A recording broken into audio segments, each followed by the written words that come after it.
jauh sebelum kata Indonesia tercipta. Sebelum agama, kerajaan, atau tulisan dikenal, ada kisah panjang yang dimulai dari jejak kaki manusia pertama di bumi Nusantara. Inilah kisah besar kita, perjalanan manusia, budaya, perjuangan, dan iman. Kisah tentang siapa kita dan dari mana kita berasal.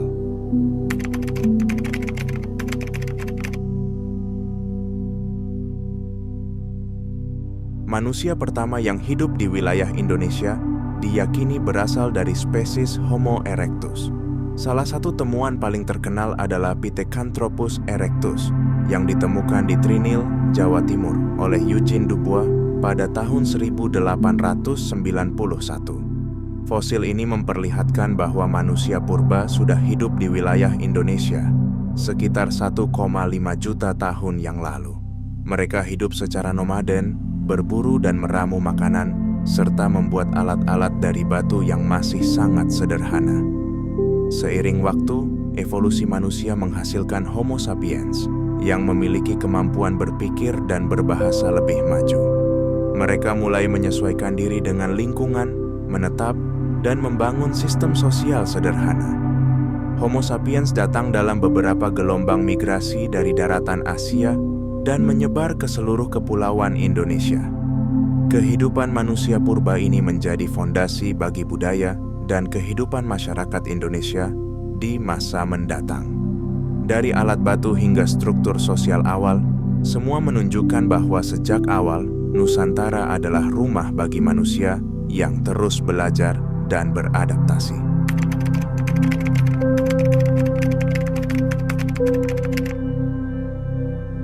Kebudayaan prasejarah di Indonesia berkembang melalui beberapa tahapan zaman: Paleolitikum, batu tua; Mesolitikum, batu tengah; Neolitikum, batu muda; dan zaman logam.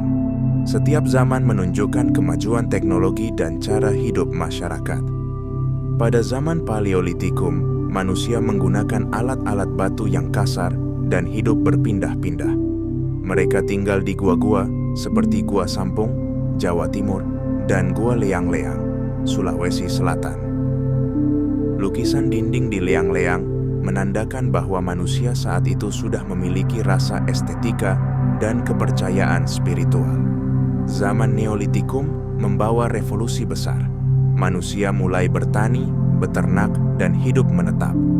Alat-alat mereka lebih halus, seperti kapak persegi dan tembikar. Mereka mulai membentuk komunitas-komunitas kecil yang tinggal di dekat sumber air dan lahan subur. Masuk ke zaman logam, manusia Indonesia mulai mengenal cara mencetak alat dan perhiasan dari perunggu dan besi. Mereka menciptakan benda-benda unik seperti nekara dan kapak corong, yang tidak hanya digunakan sebagai alat, tetapi juga simbol status dan upacara adat. Budaya megalitikum seperti dolmen, menhir, dan sarkofagus juga menandakan adanya sistem kepercayaan terhadap leluhur.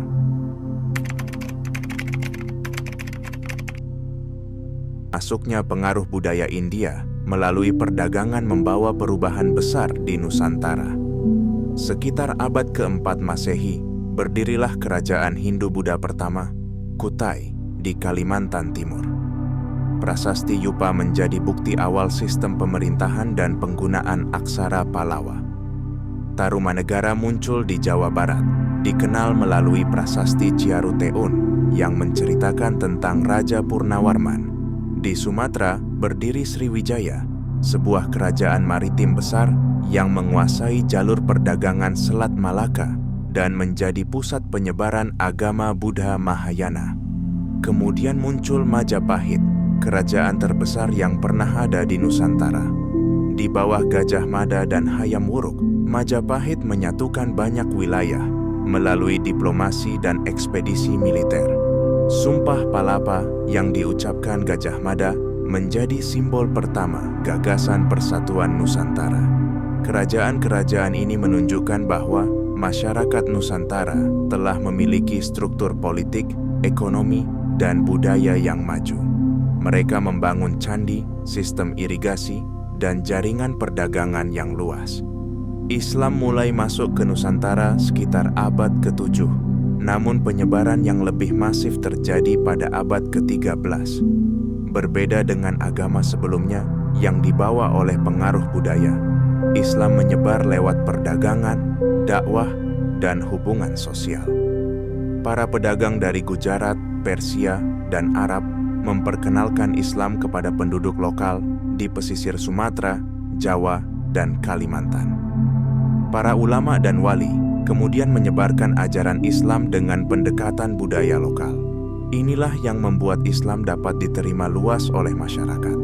Kerajaan Islam pertama adalah Samudra Pasai, kemudian disusul oleh Demak, Banten, Aceh, Ternate, Tidore, dan Mataram Islam. Islam membawa banyak perubahan, dari sistem pemerintahan berbasis syariah, perkembangan aksara Jawi, hingga lahirnya kesenian Islam seperti wayang dengan pesan moral Islami. Masuknya Islam tidak hanya mengubah kepercayaan, tapi juga memperkuat jaringan intelektual, perdagangan, dan identitas budaya. Islam menjadi bagian tak terpisahkan dari peradaban Indonesia. Abad ke-16 menjadi awal masa kelam bagi Nusantara. Bangsa Eropa datang, awalnya untuk berdagang, namun kemudian menjajah. Portugis tiba di Maluku, disusul Spanyol, lalu Belanda yang akhirnya mendominasi melalui VOC. Selama lebih dari 300 tahun, Belanda menguasai ekonomi dan politik Nusantara. Mereka memonopoli rempah-rempah, memeras petani, dan memperkenalkan sistem tanam paksa. Namun rakyat tidak diam. Perlawanan muncul dari berbagai daerah. Sultan Hasanuddin di Makassar, Sultan Agung dari Mataram, Pangeran Diponegoro di Jawa, Tuanku Imam Bonjol di Sumatera, hingga Cut Nyak Dien dan Patimura di timur. Perjuangan ini tidak selalu berhasil, tapi menanamkan semangat kemerdekaan yang kelak menjadi dasar pergerakan nasional. Setelah penjajahan Belanda dan pendudukan Jepang selama Perang Dunia Kedua, semangat rakyat Indonesia mencapai puncaknya. Pada 17 Agustus 1945, Soekarno dan Muhammad Hatta memproklamasikan kemerdekaan Indonesia di Jakarta. Proklamasi ini bukan akhir, tapi awal perjuangan baru. Belanda mencoba kembali, tapi ditolak oleh rakyat melalui revolusi fisik dan diplomasi. Pada 1949, Indonesia diakui sebagai negara merdeka secara penuh. Kemerdekaan ini adalah hasil dari perjuangan ratusan tahun, dari leluhur yang melawan penjajah, dari pemuda yang berorganisasi, dan dari rakyat yang rela berkorban demi tanah air.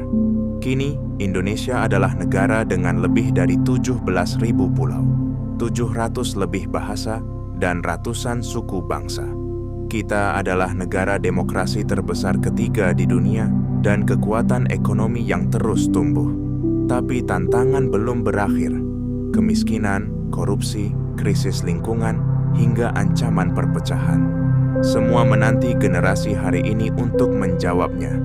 Dari manusia purba di gua, ke pelaut Majapahit, ke pejuang kemerdekaan, kita adalah satu garis sejarah yang sama. Tugas kita hari ini, menjaga, merawat, dan melanjutkan kisah besar bernama Indonesia.